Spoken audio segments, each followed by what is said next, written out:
Hi friends, welcome to my channel. இன்னைக்கு நம்ம சேனல்ல பார்க்க போறது ஒரு குயிக் ஸ்நாக் ரெசிபிங்க. இது ஒரு 5 minutesலயே பண்ணிரலாம். இதுக்கு முக்கியமான தேவையான பொருள் என்னன்னு பார்க்கிறது ரொம்ப ஈஸி. உங்களுக்கு சப்பாத்தி பண்ண தெரியும் அப்படினா குயிக்கா இந்த ஸ்நாக்கை ரெடி பண்ணிரலாம்.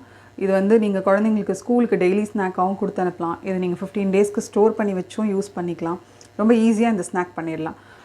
வாங்க வீடியோக்குள்ள போலாம். அதுக்கு முன்னாடி சேனலை சப்ஸ்கிரைப் பண்ணாதவங்க சப்ஸ்கிரைப் பண்ணிக்கோங்க. அப்பதான் நான் போடுற வீடியோஸ் உங்களுக்கு ரெகுலரா வரும். ஸ்நாக் எப்படி பண்றதுன்னு இப்ப பாத்துறலாம். ஸோ ஃபர்ஸ்ட் வந்து நான் ஏற்கனவே சொன்ன மாதிரி சப்பாத்தி மாவு நான் ரெடியா எடுத்து வச்சிருக்கேன். அதை டஸ்ட் பண்ணிக்கிறதுக்கு கொஞ்சோண்டு plain ஆட்டா மாவு எடுத்துர்க்கேன்.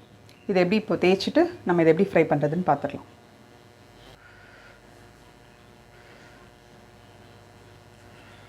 இத நீங்க வந்து சப்பாத்தி தேய்க்கிறதுலயும் டஸ்ட் பண்ணிக்கலாம். இல்லாட்டி ஃப்ளோர்ல இந்த மாதிரி கிச்சன் ஃப்ளோர்ல பண்றதா இருந்தாலும் க்ளீன் பண்ணிட்டு பண்ணிக்கோங்க.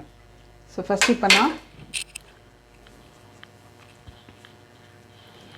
சப்பாத்திக்கு தேய்க்கிற மாதிரி இதை நல்லா உருட்டி தேய்ச்சி எடுத்துடலாம்.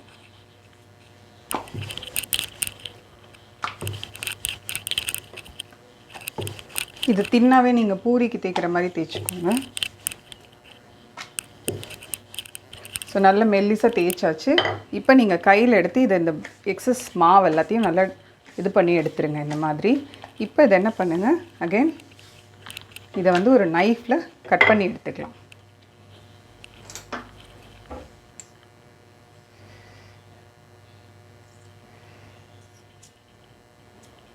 இந்த மாதிரி சின்ன சின்ன பீசஸாக கட் பண்ணிக்கோங்க. இப்போ இதை ஒரு பிளேட்டில் நம்ம எடுத்து வச்சுக்கலாம்.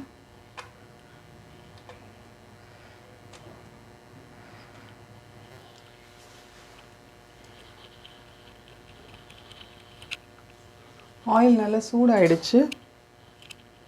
ஸோ இப்போது நம்ம இந்த கட் பண்ணி வச்சுருக்க பீசஸை வந்து இந்த ஆயிலில் போட ஆரம்பிச்சிடலாம்.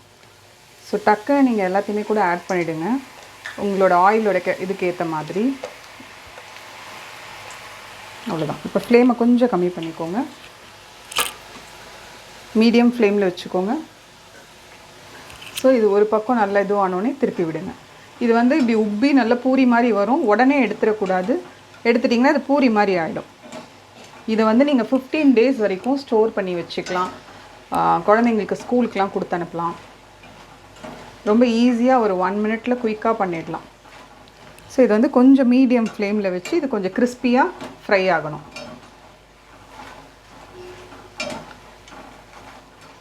ஃப்ளேம் ஏன் கம்மி பண்ண சொன்னேன்னா டக்குன்னு அந்த கலர் சேஞ்ச் ஆகிடும். கோதுமை மாவுன்றனால டக்குன்னு வந்து கலர் வந்து ரொம்ப டார்க் கலர் வந்துடும்.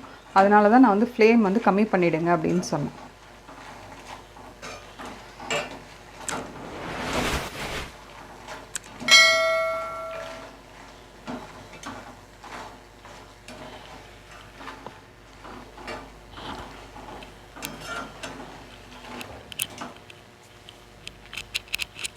ஆல்மோஸ்ட் இது வந்து இப்போது நல்லா மொறுமொறுன்னு இது பண்ணிட்டோம்.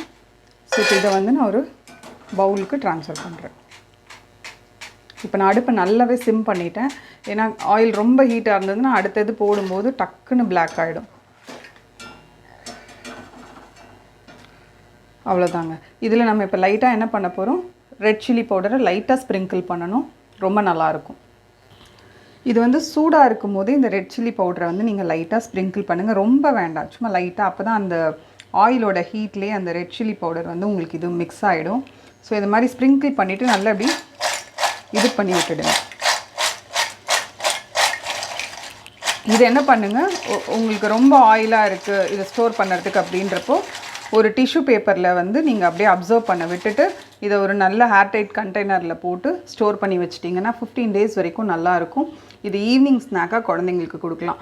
இதை வந்து லெஃப்ட் ஓவர் சப்பாத்தியில் ட்ரை பண்ணாதீங்க சப்பாத்தி மாவில். ஏன்னா நிறைய எண்ணெய் வந்து அப்சர்வ் பண்ணும். நீங்கள் உடனே மாவு சப்பாத்தி பண்ணுறீங்க அப்படின்னா எக்ஸஸாக ஒரு 1 or 2 சப்பாத்தி ரெடி பண்ணிவிட்டு அதில் இந்த மாதிரி ஸ்நாக் பண்ணி வச்சுக்கோங்க உங்கள் குழந்தைங்களுக்கு.